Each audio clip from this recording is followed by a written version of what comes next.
कभी नोटिस किया है, तुम अपनी जिंदगी को ठीक करने की पूरी कोशिश करते हो, लेकिन हर बार तुम फिर से उसी पुराने वर्जन में वापस आ जाते हो। तुम हैबिट्स बदलते हो, रूटीन बदलते हो, लोग बदलते हो, लेकिन जो सबसे जरूरी है वो कभी नहीं बदलते, खुद को। और यही इस किताब का सबसे डेंजरस ट्रूथ है। रीबिल्ड योरसेल्फ कहती है, तुम्हारी जिंदगी इसलिए अटकी नहीं है कि तुम्हारे पास मौके नहीं है। तुम इसलिए अटके हो क्योंकि तुम उसी माइंडसेट में जी रहे हो जिसने तुम्हें यहां तक पहुंचाया है। सोचो, अगर एक ही सोच तुम्हें बार बार दर्द दे रही है, तो क्या वही सोच तुम्हें नई जिंदगी दे सकती है? कभी नहीं। यही रीजन है कि लोग सालों तक मेहनत करते हैं, लेकिन अंदर से वही टूटे हुए इंसान रहते हैं। क्यों? क्योंकि उन्होंने बाहर सब कुछ बदल दिया, लेकिन अंदर कुछ भी नहीं बदला। यह किताब कहती है, तुम्हें अपनी लाइफ बदलनी नहीं है, तुम्हें अपना वर्जन बदलना है। अब एक डीप बात समझो, तुम्हारी प्रॉब्लम्स तुम्हारे डिसीजन से नहीं बनती, तुम्हारी प्रॉब्लम्स तुम्हारी आइडेंटिटी से बनती हैं। अगर तुम अंदर से खुद को वीक मानते हो, तो तुम स्ट्रॉन्ग डिसीजंस ले ही नहीं सकते। अगर तुम खुद को अनलकी मानते हो, तो मौके सामने आकर भी तुम्हारे हाथ से निकल जाते हैं। यही वजह है कुछ लोग हर बार गिरकर भी उठ जाते हैं, और कुछ लोग एक बार गिरकर पूरी जिंदगी नीचे ही रह जाते हैं। डिफरेंस टैलेंट का नहीं होता, डिफरेंस आइडेंटिटी का होता है। ये किताब तुम्हें सिखाती है, तुम्हें अपनी कहानी बदलने के लिए नया चैप्टर नहीं लिखना, तुम्हें नया कैरेक्टर बनना पड़ेगा। और जैसे ही तुम ये समझ जाते हो, तुम स्ट्रगल करना बंद नहीं करते, लेकिन स्ट्रगल तुम्हें तोड़ना बंद कर देता है। अब असली सवाल ये है, तुम अपनी जिंदगी सुधारना चाहते हो या सच में खुद को बदलने के लिए तैयार हो?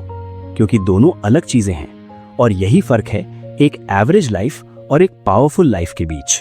अब ध्यान से समझो, तुम अपनी जिंदगी बदलना चाहते हो, मतलब तुम चाहते हो बाहर की चीजें बदल जाएं, ज्यादा पैसा, बेहतर लोग, कम प्रॉब्लम्स, ज्यादा रिस्पेक्ट। लेकिन खुद को बदलने का मतलब है तुम तैयार हो अपने पुराने वर्जन को छोड़ने के लिए। और यही सबसे मुश्किल है, क्योंकि इंसान पेन से नहीं डरता, इंसान चेन से डरता है। तुम दर्द में रह लोगे, लेकिन खुद को तोड़ने से बचोगे। यही रीजन है कि तुम बार बार वही मिस्टेक्स रिपीट करते हो। तुम जानते हो क्या गलत है, फिर भी वही करते हो। क्यों? क्योंकि तुम्हारा माइंड फेमिलियर को सेफ मानता है, चाहे वो फेमिलियर पेन ही क्यों ना हो। ये किताब कहती है, तुम कंफर्ट जोन में नहीं फंसे हो, तुम अपनी आइडेंटिटी जोन में फंसे हो। अब इसे फील करो। अगर तुम खुद को लेजी मानते हो, तो तुम कितनी भी मोटिवेशन देख लो, कुछ दिन बाद तुम फिर उसी पैटर्न में लौट आओगे। अगर तुम खुद को वीक मानते हो, तो तुम थोड़ी देर स्ट्रांग बन सकते हो, लेकिन परमानेंटली नहीं, क्योंकि अंदर की आवाज तुम्हें बार बार याद दिलाएगी, तू ऐसा नहीं है, और तुम मान जाओगे। यही वो इनविजिबल केज है जिसमें ज्यादातर लोग पूरी जिंदगी फंसे रहते हैं। अब सवाल है, इससे बाहर कैसे निकलना है?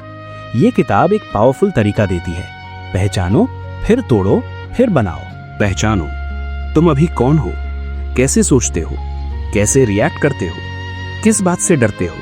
तोड़ो, जो पैटर्न तुम्हें पीछे खींच रहा है उसे कॉन्शियसली ब्रेक करो, और बनाओ एक नया वर्जन जो तुम बनना चाहते हो। अब एक रियल मोमेंट देखो, तुम कोई नया काम स्टार्ट करना चाहते हो, तुरंत अंदर से आवाज आती है, अगर फेल हो गया तो, और तुम रुक जाते हो। अब अगर तुम वही इंसान बने रहोगे तो रिजल्ट भी वही रहेगा। लेकिन अगर तुम कॉन्शियसली सोचो, मैं वो इंसान हूं जो ट्राई करता है और सीखता है, तो क्या होगा? तुम एक्शन लोगे और रिजल्ट बदल जाएगा। यही है असली रीबिल्ड। छोटा चेंज, लेकिन डायरेक्शन पूरी बदल जाती है। अब एक और चीज समझो, तुम्हें लगता है चेंज एक बड़ा स्टेप होता है, लेकिन सच ये है, चेंज माइक्रो डिसीजन से होता है। हर बार जब तुम डर के बावजूद एक्शन लेते हो, तुम अपनी आइडेंटिटी बदलते हो। हर बार जब तुम नेगेटिव थॉट को चैलेंज करते हो, तुम नया पैटर्न बनाते हो। हर बार जब तुम खुद को रिस्पेक्ट देते हो, तुम अपनी वैल्यू बढ़ाते हो। ये छोटे छोटे मोमेंट्स मिलकर एक नया इंसान बनाते हैं।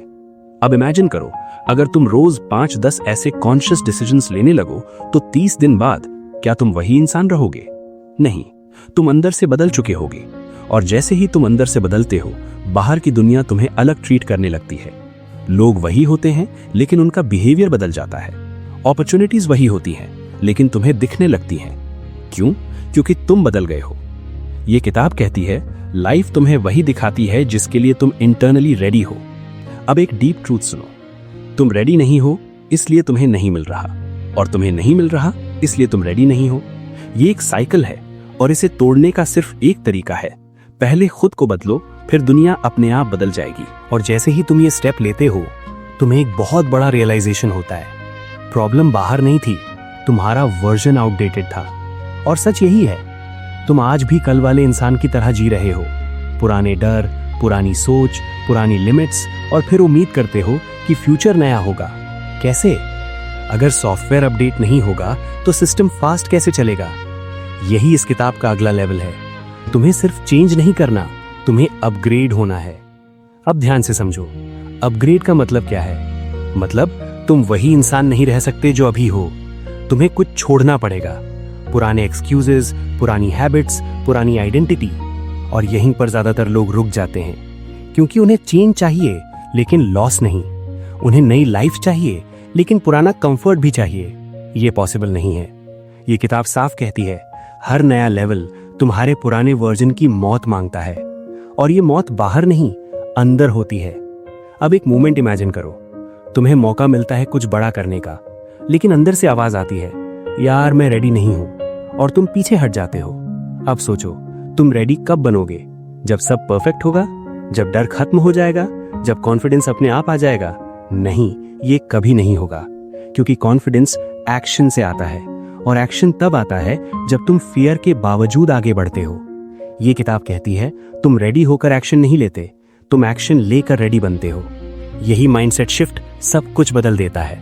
अब एक और चीज, तुम अपने आप को कैसे देखते हो, यही तुम्हारी लिमिट बन जाती है। अगर तुम खुद को छोटा मानते हो तो तुम बड़े मौके देखकर भी खुद को पीछे कर लेते हो। अगर तुम खुद को केपेबल मानते हो तो तुम छोटे मौके को भी बड़ा बना देते हो। डिफरेंस बाहर नहीं, डिफरेंस अंदर है। अब एक रियल ट्रूथ, तुम्हें लाइफ में जो मिला है वो तुम्हारी करंट आइडेंटिटी का रिजल्ट है, और जो नहीं मिला वो भी। इसका मतलब साफ है, अगर तुम्हें नया रिजल्ट चाहिए तो तुम्हें नया इंसान बनना पड़ेगा। अब सवाल है कैसे? ये किताब एक सिंपल लेकिन पावरफुल तरीका देती है। Act like the person you want to become. मतलब तुम पहले बिहेव करो वैसे इंसान की तरह जो तुम बनना चाहते हो। अगर तुम कॉन्फिडेंट बनना चाहते हो तो कॉन्फिडेंट की तरह बोलो। अगर तुम डिसिप्लिन बनना चाहते हो तो डिसिप्लिन से काम करो। अगर तुम स्ट्रांग बनना चाहते हो तो मुश्किल से भागो मत। शुरुआत में ये फेक लगेगा, लेकिन धीरे धीरे यही तुम्हारी रियलिटी बन जाएगा, क्योंकि माइंड रिपीट होने वाली चीज को सच मान लेता है। अब एक डीप ऑब्जर्वेशन, तुम हर दिन अपने फ्यूचर को वोट दे रहे हो। हर डिसीजन के साथ या तो तुम अपने पुराने वर्जन को मजबूत कर रहे हो या नए वर्जन को। बीच में कुछ नहीं होता। ये किताब कहती है, तुम्हारी लाइफ तुम्हारी डेली वोट्स का रिजल्ट है। अब इमेजिन करो, अगर तुम आज से हर दिन कॉन्शियसली चूज करो, थोड़ा बेहतर सोचना, थोड़ा बेहतर करना, थोड़ा बेहतर बनना, तो क्या होगा? शुरुआत में कुछ नहीं दिखेगा, लेकिन अंदर सब बदल रहा होगा। और फिर एक दिन तुम खुद को पहचान नहीं पाओगे, क्योंकि तुम वो इंसान बन चुके होगे जिसे तुम पहले एडमायर करते थे। और यही है असली रीबिल्ड, स्लो, साइलेंट लेकिन पावरफुल। और जैसे ही तुम इस प्रोसेस को एक्सेप्ट कर लेते हो, तुम जल्दी बदलने की कोशिश छोड़ देते हो और सही तरीके से बदलना शुरू करते हो। लेकिन यहीं पर एक और सच्चाई सामने आती है, तुम बदलना तो चाहते हो, लेकिन तुम कंसिस्टेंसी नहीं रख पाते। 2 दिन मोटिवेशन, 3 दिन एक्शन, और फिर वापस वही पुराना पैटर्न। फिर तुम खुद से कहते हो, मुझसे नहीं होता। लेकिन सच ये है, तुमसे नहीं होता ऐसा नहीं है, तुमने सिस्टम ही गलत बनाया है। अब ध्यान से समझो, तुम चेंज को इमोशन से जोड़ते हो। जब फील अच्छा होता है तब काम करते हो, जब फील नहीं आता तो छोड़ देते हो। और यही सबसे बड़ी गलती है, क्योंकि इमोशन स्टेबल नहीं होते, आज हाई कल लो। अगर तुम इमोशंस के हिसाब से जियोगे तो तुम्हारी प्रोग्रेस भी उतनी ही अनस्टेबल होगी। ये किताब कहती है, स्ट्रांग लोग मोटिवेटेड नहीं होते, स्ट्रांग लोग कमिटेड होते हैं। अब फर्क समझो, मोटिवेशन कहता है मन है तो करूंगा, कमिटमेंट कहता है मुझे करना है चाहे मन हो या ना हो। यहीं से असली रीबिल्ड शुरू होता है। अब एक मोमेंट इमेजिन करो, सुबह उठते ही तुम्हारा मन नहीं करता कुछ प्रोडक्टिव करने का।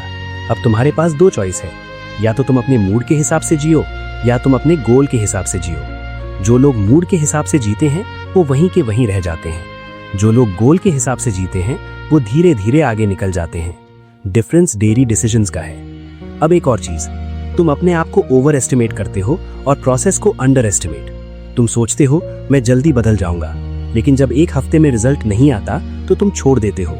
ये किताब कहती है स्लो प्रोग्रेस भी प्रोग्रेस है। तुम्हें परफेक्ट नहीं बनना, तुम्हें कंसिस्टेंट बनना है, क्योंकि परफेक्ट लोग एग्जिस्ट नहीं करते, लेकिन कंसिस्टेंट लोग हर जगह जीतते हैं। अब एक डीप ट्रूथ, तुम्हारी प्रॉब्लम ये नहीं है कि तुम स्ट्रांग नहीं हो, तुम्हारी प्रॉब्लम ये है कि तुम बार बार स्टार्ट करते हो लेकिन फिनिश नहीं करते, और हर अधूरी चीज तुम्हारे कॉन्फिडेंस को थोड़ा थोड़ा तोड़ देती है। फिर तुम खुद पर डाउट करने लगते हो। ये किताब कहती है सेल्फ ट्रस्ट तब बिल्ड होता है जब तुम अपने प्रॉमिसेस निभाते हो। छोटे छोटे प्रॉमिसेस, आज 10 मिनट पढ़ूंगा, आज 20 मिनट काम करूंगा, आज कंप्लेन नहीं करूंगा।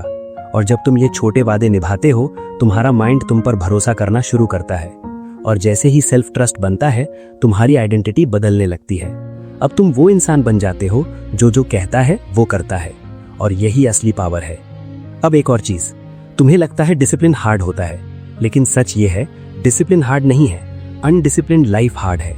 सोचो, बिना डिसिप्लिन के तुम स्ट्रेस में रहते हो, गिल्ट में रहते हो, कंफ्यूजन में रहते हो, और डिसिप्लिन के साथ तुम क्लियर रहते हो, फोकस्ड रहते हो, काम रहते हो। तो असली मुश्किल क्या है, डिसिप्लिन या बिना डिसिप्लिन की जिंदगी? अब चॉइस तुम्हारी है। अब एक पावरफुल शिफ्ट, तुम रिजल्ट्स के पीछे भागते हो, लेकिन सच ये है रिजल्ट्स फॉलो करते हैं सिस्टम को। अगर तुम्हारा सिस्टम स्ट्रांग है तो रिजल्ट आना ही है, अगर सिस्टम वीक है तो रिजल्ट टिकना ही नहीं है। इसीलिए फोकस बदलो, रिजल्ट से सिस्टम पर, डेली एक्शंस पर, डेली हैबिट्स पर, क्योंकि यही चीज तुम्हें रीबिल्ड करती है। और धीरे धीरे तुम उस लेवल पर पहुंच जाते हो जहां सक्सेस एफर्ट नहीं, आइडेंटिटी बन जाती है। और जैसे ही तुम इस लेवल पर पहुंचते हो, तुम स्ट्रगल नहीं करते, तुम नेचुरली ग्रो करते हो। और जैसे ही तुम इस लेवल पर पहुंचते हो, सब कुछ बदलना शुरू हो जाता है। अब तुम लाइफ को पुश नहीं करते, लाइफ तुम्हें आगे बढ़ाने लगती है। लेकिन यहीं पर एक साइलेंट डेंजर छिपा होता है जिसे ज्यादातर लोग समझ नहीं पाते। जैसे ही तुम ग्रो करना शुरू करते हो, तुम्हारा पुराना वर्जन तुम्हें वापस खींचने लगता है। पुराने थॉट्स, पुराने एक्सक्यूजेस, पुराने लोग, पुरानी आदतें, सब एक साथ एक्टिवेट हो जाते हैं। क्यों? क्योंकि तुम्हारा माइंड स्टेबिलिटी चाहता है, चेंज नहीं। उसे फर्क नहीं पड़ता तुम खुश हो या नहीं, उसे बस ये चाहिए कि तुम फेमिलियर रहो। यही रीजन है तुम प्रोग्रेस करते करते अचानक पीछे गिर जाते हो और फिर सोचते हो मैं कंसिस्टेंट क्यों नहीं रह पाता। ये किताब कहती है तुम वीक नहीं हो, तुम रीवायरिंग फेज में हो। मतलब तुम्हारा पुराना और नया वर्जन आपस में लड़ रहे हैं। एक कहता है आगे बढ़, दूसरा कहता है यार रहने दे, सेफ यही है। और ज्यादातर लोग यहीं हार मान लेते हैं। लेकिन जो लोग इस फेज को समझ जाते हैं, वो जानते हैं ये सेटबैक नहीं है, ये ट्रांजिशन है। अब एक पावरफुल ऑब्जर्वेशन, जैसे जैसे तुम ऊपर जाते हो, तुम्हें थोड़ा अकेलापन फील होने लगता है, क्योंकि तुम्हारी सोच बदल रही है, तुम्हारी प्रायोरिटीज बदल रही हैं, और जो लोग पहले तुम्हारे साथ अलाइन थे, अब उतने अलाइन नहीं लगते। और यही मोमेंट सबसे डेंजरस होता है, क्योंकि तुम या तो ग्रो करोगे या वापस एडजस्ट हो जाओगे। ये किताब कहती है ग्रोथ कंफर्टेबल नहीं होती, ग्रोथ अलग बनाती है। अब सवाल है तुम अलग बनने के लिए रेडी हो या सेम रहकर सेफ खेलोगे। अब एक और ट्रूथ, तुम्हें लगता है कि जब तुम बदल जाओगे तब तुम्हारी लाइफ परफेक्ट हो जाएगी, लेकिन सच ये है प्रॉब्लम्स खत्म नहीं होती, प्रॉब्लम्स अपग्रेड होती हैं। डिफरेंस सिर्फ इतना है, पहले तुम छोटी चीजों से टूट जाते थे, अब तुम बड़ी चीजों को हैंडल कर पाते हो। यही असली ग्रोथ है। अब तुम रिएक्ट नहीं करते, तुम रिस्पॉन्ड करते हो। तुम पैनिक नहीं करते, तुम प्लान करते हो। तुम ब्लेम नहीं करते, तुम इंप्रूव करते हो। और यहीं पर तुम्हें रियलाइज होता है तुम्हें लाइफ आसान नहीं चाहिए थी, तुम्हें खुद को स्ट्रांग बनाना था। अब एक डीप रियलाइजेशन, तुम सब कुछ कंट्रोल नहीं कर सकते, लेकिन तुम खुद को कंट्रोल कर सकते हो।